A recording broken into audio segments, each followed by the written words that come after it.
Programme में एक बार फिर खुश आमदीद। हम बात करें पाकिस्तान पीपल्स पार्टी और पाकिस्तान तहरीक इंसाफ आमने सामने हमें नजर आते हैं वफाक में भी और सिंध में भी। हमें ज्वाइन कर लिया जी स्टूडियो में डॉक्टर राकेश मोटियानी साहब, सीनियर रहनुमा है पाकिस्तान पीपल्स पार्टी। आपको खुश आमदीद कहते हैं डॉक्टर साहब। और जब इसके अलावा सरदार असलम खान साहब PTI के, वो भी हमारे साथ टेलीफोन लाइन पर हमारे साथ हैं। डॉक्टर साहब आपसे आगाज़ करें क्योंकि ब्रेक पे जाने से पहले हम बात कर रहे थे। सरदार असलम साहब पाकिस्तान तहरीक इंसाफ के सीनियर रहनुमा हैं। उन्होंने कहा जी तकरीबन 13-14 साल हो गए पाकिस्तान पीपल्स पार्टी को यहाँ पर, लेकिन कारकर्दगी ऐसे नहीं है। ये सिर्फ धांधली से जीत कर असम्बलियों तक आते हैं। कराची में देख लीजिए, पाकिस्तान का सबसे बड़ा शहर है, इसमें भी कुछ खास काम नहीं किए उन्होंने। अब इमरान खान साहब फंड दे रहे हैं अपने MNAs को, तो वो अपने इलाकों में काम कर रहे हैं। क्या कहेंगे आप?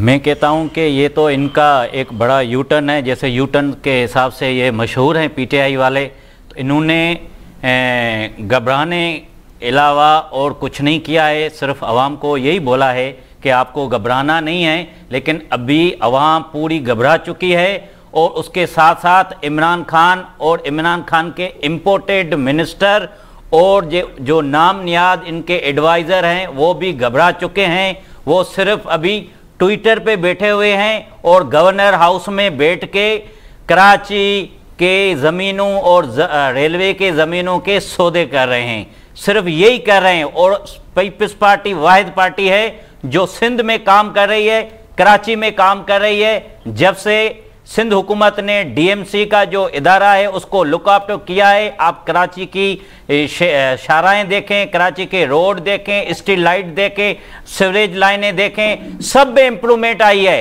अब वो भाग गए हैं जो रात के अंधेरे में तकिए डालते थे, सीवरेज लाइनों में बंद कर देते थे, सीमेंट की बोरियां डाल देते थे। अब वो जो ढक्कन चोर जो इमरान खान का एक पूरी कराची में रात को ढकने चोरी करता था, फिर इधर क्लिफ्टन में मासूम कराची के शहरों से चंदा लेता था, वो चंदा बनी गाला में पहुंचाता था और खुद अयाशियां करता था और सिंध गवर्नमेंट को बदनाम करता था। अच्छा डॉक्टर राकेश साहब, चलें सवाल कर लेते हैं। हमारे साथ सरदार असलम साहब भी मौजूद हैं, PTI के रहनुमा हैं।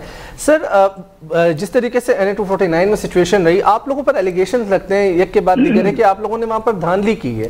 सर असलम साहब जरा आप भी फरमा दीजिए, बता दीजिए, सवाल कर लीजिए, आप भी बता दीजिए कौन कौन से आपके प्रोजेक्ट्स रहे जो कि आप कह रहे हैं माजी की हुकूमत ने कुछ नहीं किया। जी मैं चूंकि फोन लाइन पर हूँ तो इसलिए जरा आप ये जो डॉक्टर साहब आपके पास बैठे हुए हैं तो इनको बोलना थोड़ा तसल्ली से मेरी बात सुन लें। जी आप फरमाइए। क्योंकि ये इन्होंने काफी बात कर ली, तो मैं अब बात कीजिए, बिल्कुल कीजिए। बात यह है कि हम हेल्दी डिबेट करना चाहते हैं ताकि आवाम को भी जो है वो बात समझ में आए। बिल्कुल ठीक है ना, खाली एलिगेशन से बात नहीं बनती जी। मैंने 3 सवाल उठाए थे कि यहाँ पर 15 साल से हुकूमत है पाकिस्तान में, सिंध के अंदर पीपल्स पार्टी की कहीं पर इतना हुकूमत कोई भी नहीं रही। और 15 साल इनफ है कि किसी हुकूमत के लिए कि वो अपने इलाके को बदल सके, लोगों की जिंदगियों को बेहतर कर सके। लेकिन 15 साल पीपल्स पार्टी को यहाँ पर हो गए, सवाए लूट मार के यहाँ कुछ नहीं किया। अभी इन्होंने जमीनों की बात की, तो चाहे बैरिया टाउन हो, चाहे गोट हो, चाहे कहीं पर भी कब्जा माफिया हो, तो उसके पीछे जो है वो पीपल्स पार्टी का हाथ होता है। तो ये जो अभी बातें कर रहे थे डिफेंस और क्लिफ्टन की, तो जहाँ पर अभी जरदारी हाउस है तो वो एक जरदारी हाउस नहीं, आप वहां पर देखें तो ये 50 बंगलों के ऊपर इन्होंने कब्जा कर लिया। तो वहां पर अब कोई दूसरा बंदा नहीं जा सकता, सबको इन्होंने भगा के वहां पर जो है वो सारे कब्जा कर लिया। लोगों एलिगेशन से हटके आप आ जाए ना, देखिए हकाइक पर मबनी गुफ्तगू कर लेते हैं। डॉक्टर साहब मौजूद है ना? जी डॉक्टर साहब मौजूद है, आप जो कारकर्दगी उस पर बात कर लेना। एक तरफ आपकी पार्टी की जानिब से ये, सर सुन लेना, सवाल ले लें। सरदार असलम साहब प्लीज सवाल ले लें। आप मुझे ये बता दीजिए, आप गवर्नर से इमरान इस्माइल की जानिब से बयान आता है, वो कहते हैं कि मुर्तज़ा आप किसी सूरत काबिल कबूल नहीं है, पहले से तय था कि एडमिनिस्ट्रेटर कराची गैर सियासी होगा। सर कोई तहरीरी मुआहिदा था तो सामने ले आइए, बता दीजिए। देखें, ये तहरीरी माहिदे जरूरी नहीं है कि तहरीरी माहिदे हों। यहाँ पर बैठ के जब आपस में डिस्कशन होती है पार्लियामान के अंदर बैठकर, तो वो भी एक तयशुदा बात होती है कि हमने यहाँ पर ये काम करना है, तो जरूरी नहीं है। तो दूसरी चीज ये है कि यहाँ पर आप पहले ये क्लेम कर रहे हैं कि तय हो चुका है, उसके बाद आप कह रहे हैं जरूरी नहीं है। के पास आ रही है, पानी का मसला हो, चाहे रोडों का मसला हो, चाहे कुछ दूसरा। मैं इसका सरदार साहब मैं आपको बताऊं, जरदारी हाउस पे बाद में आते हैं, पहले हम आते हैं बिलावल हाउस पे। आपने वहां पे क्वेश्चन नहीं किया है, लेकिन आपके MNA MP थक चुके हैं एलिगेशन लगा के। मैं आपको चैलेंज करता हूं, ये टॉक शो, ये हमारे दोस्त लेके चलता हूं मैं आपको बिलावल हाउस, वहां पे आप देखें बिलावल हाउस के बैरियर के अंदर कराची के लोग रह रहे हैं। आप लोगों ने बोला था ना कि वहां पे आप लोगों ने जुल्म किया है, आपके कब्जे हैं, आपको मासूम लोगों को। मैं अभी लाइव आपको चैलेंज करता हूं कि आप मेरे साथ चलें अंदर बिलावल हाउस के जो बैरियर है उसके अंदर बेंगलोज है, वहां पे कराची के लोग सुकून से रह रहे हैं, हमारे साथ रह रहे हैं, ऐसे पड़ोसी रह रहे हैं। और दूसरी बात आते हैं आपकी यहाँ के जो एडमिनिस्ट्रेशन कराची की, मुर्तजा अवाब साहब एक पढ़े लिखे कराची का बेटा है, उसको इतनी काबिलियत है, वो पहले सिंध का तर्जुमान था, अब कराची का अगर एडमिनिस्ट्रेशन लगता है तो ये मैं कहता हूं एक खुशकिस्मती है कराची वालों की।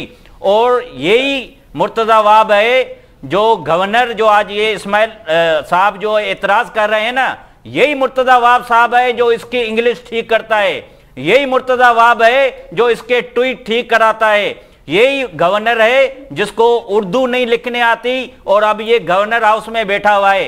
इसलिए हमें पीपल्स पार्टी वालों को फख्र है कि अगर मुर्तजा अवाब साहब को हमारी लीडरशिप एडमिनिस्ट्रेशन लगाती है तो वो भरपूर काम करेगा। और इंशाल्लाह मैं आपको बताऊं, आपने जो इस इलेक्शन में ये एमक्यूएम का जो मैंडेट चुराया था, वो इस कमिंग इलेक्शन में इंशाल्लाह पाकिस्तान पीपल्स पार्टी का वो मैंडेट होगा, पाकिस्तान पीपल्स पार्टी की अक्सरियत होगी कराची में, और एडमिनिस्ट्रेशन भी कराची में पाकिस्तान पीपल्स पार्टी का होगा और सीएम भी पीपल्स पार्टी का होगा पार्टी की।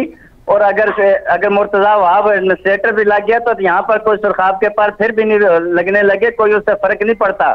तीसरी बात यह है कि जो आप कह रहे हैं ना कि वो ट्यूटर ठीक कराते हैं, तो वो सबसे पहले बिलावल को जो है ना वो ट्यूटर ठीक करवा लें, उसकी लैंग्वेज ठीक करवा लें, जिसको तो ना वो ही और शी में फर्क करना नहीं आता। सरदार असलम साहब मैं तर्जुमान नहीं हूँ, अच्छा सरदार असलम साहब मैं तर्जुमान नहीं हूँ सिंध हुकूमत का, लेकिन मैं आपको कहीं ऐसे प्रोजेक्ट्स हैं जो कि बता सकता हूँ ऐसे हेल्थ के हवाले से जो सिंध हुकूमत ने काम किया। आप मुझे पंजाब में बता दें, आप मुझे खैबर पख्तूनख्वा में बता दें, सेहत कार्ड पे किसका इलाज होता है। सर मैं गया हूँ खैबर पख्तूनख्वा में, पूरे पाकिस्तान जाता हूँ, पंजाब में डायलिसिस की मशीनें खराब है। आप मुझे बता दें, आप मुझे NICVD के नौयत के एक अस्पताल बता दें जो आपकी हुकूमत ने 3 साल में बनाया हो। आप बता दीजिए, नाम नहीं लो, इनसे हजम नहीं होगा। ट्रॉमा सेंटर NICD का नाम नहीं लो, इनसे हजम नहीं होगा। मैं आपको बताऊं, एक हफ्ता पहले आप ये दावा कर रहे हो ना खैबर पख्तूनख्वा KPK से एक बच्चा आया है, लिवर ट्रांसप्लांट हुआ है, कहां पे? घंबड़ में, सिंध का ये छोटा शहर है, वहां पे ट्रांसप्लांट हुआ है। वो बच्चा, उसकी फैमिली खुशी खुशी से वो मुफ्त में ऑपरेशन करा के गया है। ये सिंध हुकूमत का कारनामा है, ये पीपल्स पार्टी का कारनामा है। आपको मैं इंटीरियर सिंध में नहीं लेके जा रहा हूं, मैं आपको कराची का गिनता हूं। Trauma centre, NICD, cyber knife की मशीन है वो, और पूरा जाल बिछा हुआ है। जिना हॉस्पिटल, सिविल हॉस्पिटल, आपके पास सिर्फ इल्जाम लगाने के अलावा और कुछ भी नहीं है। अभी मैं सरदार साहब आपको कहता हूं कि अभी आपका घबराने का वक्त आ चुका है। आपके साथी, दो साथी, एक सेकंड मुझे आप ये बता दीजिए सरदार असलम साहब, रीडिंग अस्पताल में जाहिर 10 साल होने को है आपकी हुकूमत है खैबर पख्तूनख्वा में, ऑक्सीजन ना होने से 50 से ज्यादा लोग मर गए, जहां भाग हो गए। आप मुझे बताइए सर, जो ऑक्सीजन सिलेंडर से आप जवाब दे दीजिए, कहां क्यों नहीं पहुंचे वक्त पर ऑक्सीजन? सिंध की ओर बात कर रहे हैं हम, तो सिंध में इस वक्त जो भी सूरत हाल है उसमें अगर पाकिस्तान को सबसे ज्यादा रेवेन्यू देता है तो कराची शहर देता है। यहाँ पर काम हो रहा है या नहीं हो रहा? सरदार असलम साहब आप बता रहे हैं डॉक्टर राकेश साहब को कि जी आपके MNAs को फंड मिल गया है और अपने अपने इलाकों में काम कर रहे हैं, जबकि पीपल्स पार्टी वाले आप ये कहना चाह रहे हैं कोई काम नहीं कर रहे।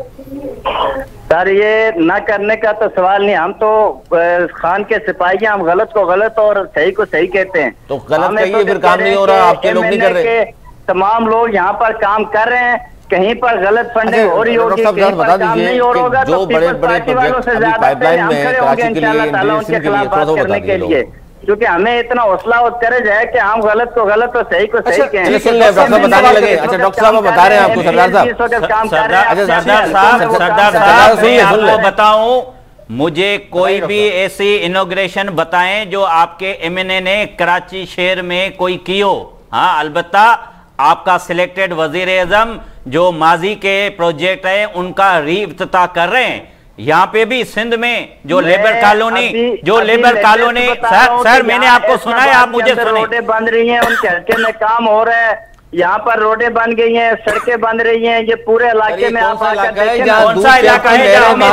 हमें भी तो बताएं, हम भी जाएं। मैं भी कराची में रहता हूँ, कराची को रिप्रेजेंट कर रहा हूँ, मुझे बताएं, मैं जाऊँ। में बन रही है, मैं तो बता रहा हूँ आपको, और कैसे बताऊँ?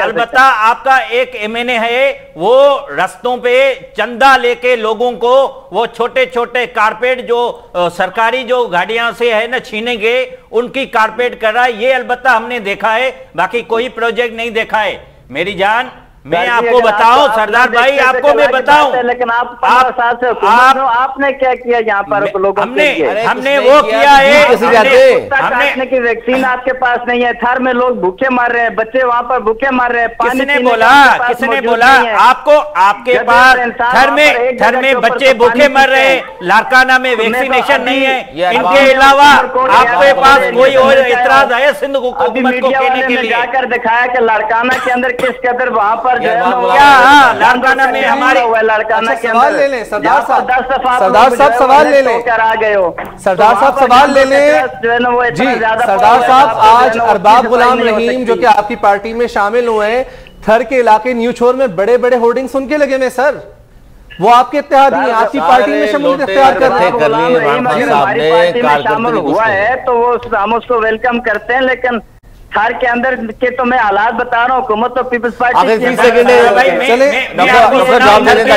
थर का मैं बताता हूँ आपको, पूरा अंदर बता दें सर मुझे सुनेंगे, आपको मैं जवाब दूं, जल्दी बता दें, 30 सेकंड। सर यहाँ पे आरओ प्लांट थर में पीपल्स पार्टी ने लगाए, रोड का स्ट्रक्चर, सर मेरे को सुने ना, रोड स्ट्रक्चर पीपल्स पार्टी ने किया, पावर प्लांट बड़ा, सबसे बड़ा पावर प्लांट पीपल्स पार्टी ने लगाया है, और आपको सिर्फ इल्जाम की सियासत के अलावा आपको और कुछ नहीं। मेरे भाई मैं अभी होकर आए, जो बाद में खुद देख कर आए हो, तो मैं वो कैसे? बहुत बहुत शुक्रिया सरदार असलम साहब, आप हमारे साथ मौजूद थे। डॉक्टर राकेश मोतियानी साहब, आप हमारे साथ मौजूद थे। वक्त कम है, इंशाल्लाह दोबारा भी प्रोग्राम में आपको शामिल गुफ्तगू करेंगे, और इस हवाले से आने वाले दिनों में नाज़रीन सूरत हाल मजीद वाज़ेह हो जाएगी।